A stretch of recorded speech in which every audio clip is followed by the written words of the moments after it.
Hi, this is Alessio, Rastani, leading trader. Hope you're well.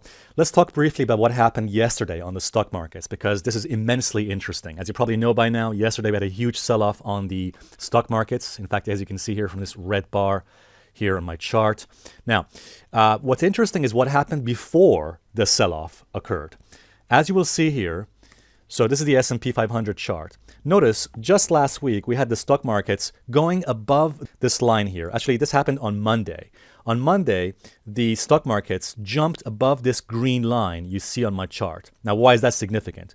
Because this jump you see here above the 200-day average, that often signals, when price goes above the 200-day average, that signals often to market participants, to investors, that we're moving from a bear market to a bull market. Okay. However, as I've said many times before, high-frequency traders, as you know, are very sophisticated computers designed by institutions, and these often manipulate the markets. And I believe this was an active manipulation here by high-frequency traders and indeed by institutions. Because look what happened.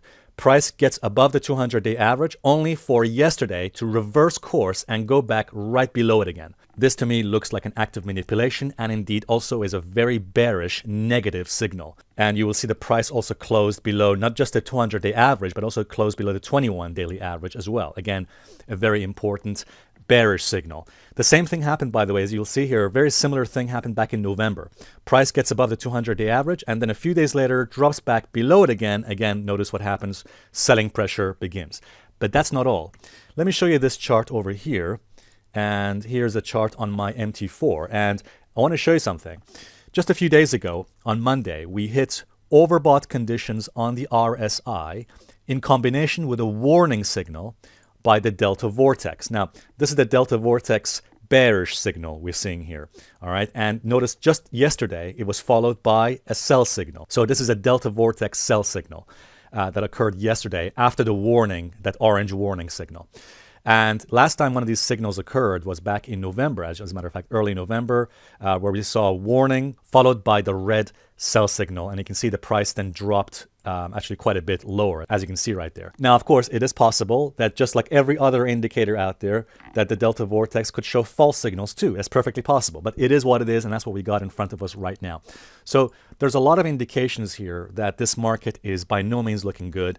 And although I have to tell you that deep down, I'm a contrarian. About this time of year is usually where we see bullish signals. So even though there's volatility about this time of year, about between October to December, usually that is a contrarian signal. However, this year, there's a lot of things happening which seems to show that these contrarian signals, these bullish signals are not quite working out like they do almost every year.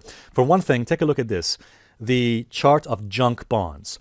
Junk bonds have been falling tremendously. In fact, they've been in a bear market now for some time, but even more so, more recently, since October, they've been crashing.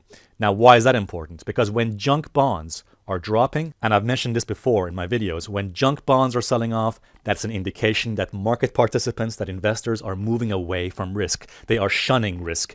That's not a good sign for the stock markets. Also, take a look at Bitcoin. Bitcoin prices have also been dropping. Now, you might think there's no connection or correlation between Bitcoin and the stock markets. However, there are some analysts from the Wall Street Journal who believe that there are some connections between Bitcoin and the stock markets, because when Bitcoin is dropping, that again is an indication that investors are moving away from risk.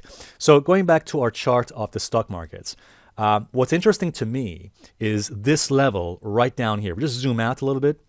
So take a look at this key level here on the stock market, on the S&P, 2581. Okay, this is a level we need to pay attention to. And I mentioned this level before. If the stock markets were to continue dropping, let's say through December by January, and if the price continues to drop and falls below 2581, this is the key level.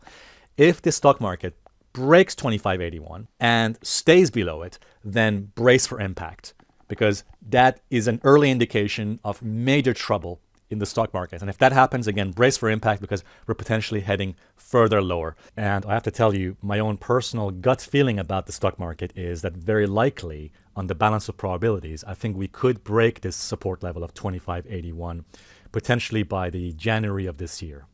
All right, guys. But again, we'll have to wait and see if the market confirms that. All right, guys, I hope this video helps, and I'll see you guys in the next update. Bye for now.